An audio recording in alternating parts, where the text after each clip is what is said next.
जब आप कोई ऐसा वीडियो देख रहे हो जो आपको बहुत अच्छा लगता हो, उसके बीच में ब्रेक। अभी डाउनलोड करें तक ऐप। नमस्कार, मैं हूं श्वेता झा और आप देख रहे हैं आज तक। कोरोना की रफ्तार अब डरा रही है। स्वास्थ्य मंत्रालय के नए आंकड़ों के मुताबिक भारत में कोरोना के मामले 63,000 के करीब जा पहुंचे हैं। 24 घंटे में ही फिर 3,000 से ज्यादा केस बढ़ गए हैं। अच्छी बात यह है कि रिकवरी रेट लगातार बेहतर हो रही है। देश में कोरोना के कुल मामले 60,000 से ऊपर पहुंच चुके हैं। सरकार दिलासा दे रही है कि आंकड़े दोगुने होने की रफ्तार कम हो रही है, लेकिन आंकड़ों में दिख रही तेजी चिंता में डालने वाली है। ताजा आंकड़ों के मुताबिक देश में अब तक 62,939 कोरोना केस दर्ज हो चुके हैं। इनमें से 19,357 लोग स्वस्थ होकर घर जा चुके हैं, जबकि 2,109 मरीज अब इस दुनिया में नहीं है। 40 दिनों का लॉकडाउन खत्म होने के बाद 4 मई से पूरे देश में लॉकडाउन का तीसरा चरण लागू हुआ था, लेकिन तीसरे चरण के पहले ही दिन देश के कोरोना ग्राफ ने तगड़ी छलांग लगाई और नए मामलों की संख्या 3900 दर्ज हुई। तब से अब तक 5 मई को छोड़कर लगातार चौथा दिन है जब देश में कोरोना के नए मामले 3,000 से ऊपर दर्ज हुए हों। 30% के करीब हमारा रिकवरी रेट है। हमारे देश की आबादी है 135 करोड़।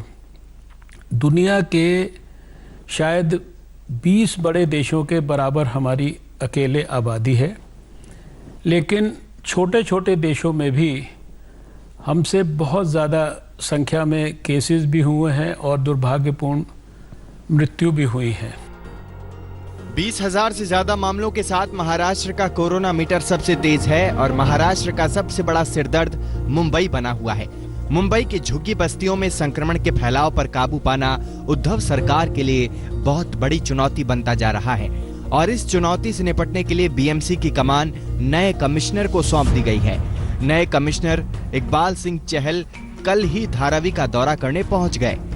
अब देखना यह है कि धारावी में कोरोना पर काबू पाने के लिए वो कौन सी रणनीति तैयार करते हैं। आज मैं धारावी जा रहा हूँ, कंटेनमेंट जोन के अंदर जा रहा हूँ और 2-4 किलोमीटर अंदर घूम के आने वाला हूँ। I will stand behind them like a rock. मेरा पूरा उनको सपोर्ट रहेगा और I am gonna boost their moral. Mumbai शहर में संख्या 19,000 से ऊपर चली गई सर। शहर के लिए क्या संदेश है आपका? आप देखिए अगले 2-3 हफ्ते में क्या होने वाला है।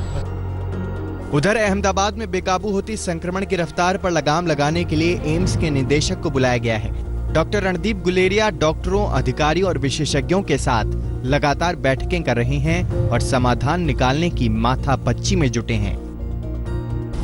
यहाँ पर हमने डॉक्टर्स के साथ प्रोटोकॉल भी डिस्कस किए, treatment protocol and treatment protocol जो यहाँ फॉलो कर रहे हैं वो बेसिक इंटरनेशनल प्रोटोकॉल्स हैं। एम्स का प्रोटोकॉल भी बिल्कुल ऐसा ही है और जो आईसीयू केयर है वो हमारे जैसे एम्स में इंटरनेशनल गाइडलाइंस है उसी के हिसाब से है। और कई ट्रायल्स में भी यहाँ के डॉक्टर्स लगे हुए हैं, चाहे वो WHO की सॉलिडारिटी ट्रायल हो या प्लाज्मा थेरेपी हो। तो इन ट्रायल्स से नई दवाइयाँ ट्राई की जाएंगी पेशेंट्स में और उम्मीद ये है कि उससे भी मोर्टेलिटी कम हो। अहमदाबाद में लगातार बढ़ते मरीजों की दहशत के बीच कल एक अच्छी खबर भी आई। एक हॉस्टल में रखे गए मरीजों में से 200 मरीजों को स्वस्थ होने के बाद कल छुट्टी दे दी गई।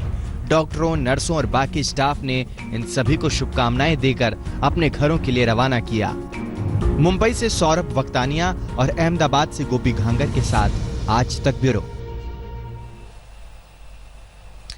आपको बता दें, अब मजदूरों की अगर बात करें तो मजदूरों का सफर भले ही पैदल भी चल रहा हो, लेकिन विदेशों में फंसे भारतीयों को लाने का मिशन जारी है।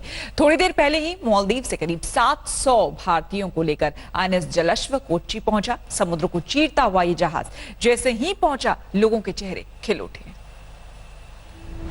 एक तरफ आसमान के रास्ते विदेश से भारतीयों की वतन वापसी का मिशन युद्ध स्तर पर है, तो समंदर में भी भारत के जवान अपने हम वतनों की घर वापसी के लिए उतनी ही मुस्तैदी से डटे हैं। भारतीय नौसेना के हाथों अंजाम दिए जा रहे ऑपरेशन समुद्र सेतु के तहत पहला ऑपरेशन हिंद महासागर में मालदीव में अंजाम दिया गया और पहला जिम्मा मिला नौसेना के जहाज INS जलाश्व को। ये तस्वीरें मालदीव से लौटते जलाश्व की हैं। भारत की धरती की ओर बढ़ते जलाश्व को नौसेना के बाकी जहाजों ने चारों ओर से घेरकर यात्रियों को सुरक्षा का भरोसा दिया और समंदर में ही आगे की राह यूं ही तय हुई। ऑपरेशन समुद्र सेतु का आगाज 8 मई को हुआ। पहले चरण में मालदीव के माले पोर्ट से यात्रियों को भारत लाया जा रहा है। हालांकि आईएनएस जलाश्व इस अभियान के लिए पहले ही माले पोर्ट पहुंच चुका था। माले से भारत के कोच्चि बंदरगाह तक आईएनएस जलाश्व का समंदर का सफर करीब 900 किलोमीटर का रहा।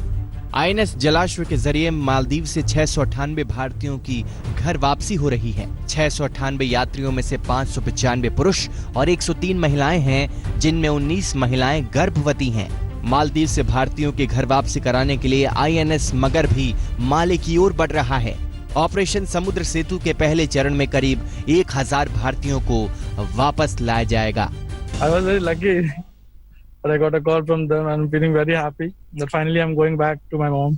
I'm both excited and a little bit scared, considering trying to get back to our home country first and foremost, and then on the other hand, the safety aspect of the entire operation itself.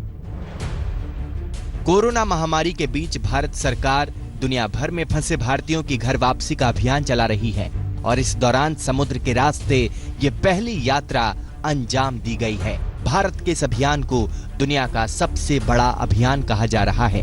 Hindustan में वापसी के बाद सभी यात्रियों की screening होगी और उन्हें क्वारंटीन के नियमों का पालन करना होगा। अभिषेक भल्ला के साथ आज तक ब्यूरो। लॉकडाउन पार्ट 3 में मजदूरों को घर भेजने की अनुमति मिली। शहर शहर से ट्रेनें चलाई गई, बसें दौड़ाई गई, लेकिन हर मजदूर किस्मत वाला नहीं रहा।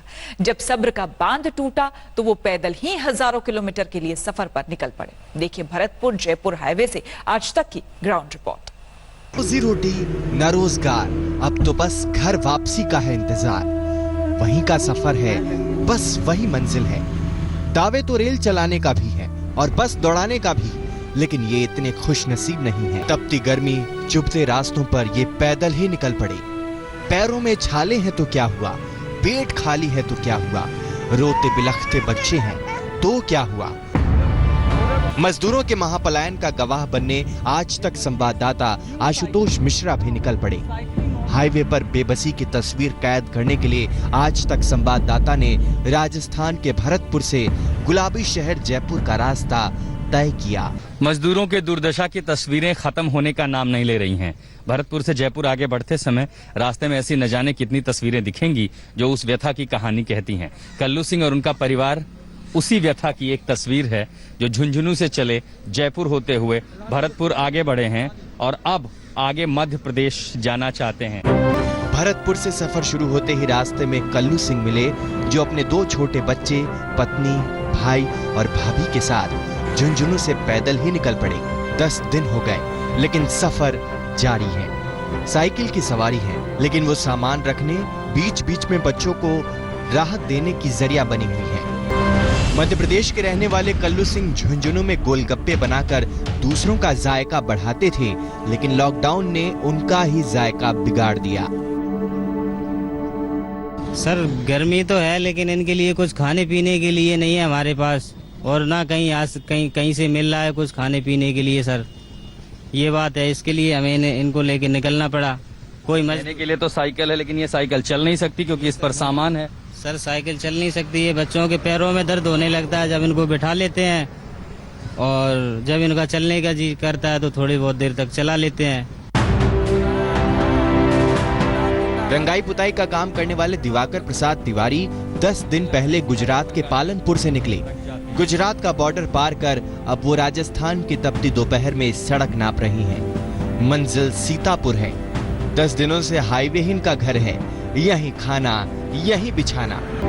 हर रोज सुबह सड़क किनारे कुछ बनाकर खाते हैं और फिर सफर पर निकल पड़ते हैं। थक के चूर हो जाते हैं तो सड़क किनारे ही सो जाते हैं। पेंट का काम करते थे लोकल, तो अब वहाँ हम किसी से रोटी भी तो नहीं मांग सकते कि भाई हमें खाना दीजिए, या किसी ठेकेदार के या कंपनी में होते तो कुछ से कहते भी। लोकल काम करने वाले थे, अब काम बंद हो गया लॉकडाउन से, तो सभी को तो डर लगता है। बिहार के मजदूरों की भी यही दास्तान है। साइकिल चलाते चलाते 1 हफ्ता हो गया, लेकिन राजस्थान की सीमा भी खत्म नहीं हुई। अभी तो यूपी बाकी है, फिर बिहार का रास्ता तय करना है। अर्जुन मंगल यादव और हृदय कुमार बाड़मेर से चले हैं बिहार में अपने गांव नवादा और गया जाने के लिए। सचिन अपने गांव के रहने वाले बुजुर्ग को साइकिल पर बिठाकर जोधपुर से चले आ रहे हैं और आगे इन्हें फतेहपुर तक जाना है। जोधपुर की स्टील फैक्ट्री में काम करने वाले सचिन भी लॉकडाउन के चलते फंस गए थे। रास्ते में कई भले लोगों ने मदद की, खाने को दिया, पानी दिया, लेकिन सरकारी उपेक्षा से नाराज हैं। चलते चलते पैर जवाब देने लगे, छाले पड़ गए, जख्म गहरे हो गए तो दवा पट्टी के लिए आज तक संवाददाता भी आगे आए। राजस्थान के हाईवे पर मजदूरों की मदद के लिए एनजीओ भी कैंप लगाकर काम कर रहे हैं। कुछ खाना खिला रहे हैं, कुछ पानी की बोतल बांट रहे हैं, कुछ सैनिटाइजर का छिड़काव कर रहे हैं। आशुतोष मिश्रा, जयपुर हाईवे, आज तक। नमस्कार, मैं हूं अंजना ओम कश्यप। हमें उम्मीद है ये वीडियो आपको पसंद आया होगा। लेटेस्ट खबरों के लिए यूं ही देखते रहिए आज तक, और इस वीडियो के पसंद आने पर लाइक, शेयर एंड सब्सक्राइब करना ना भूलें।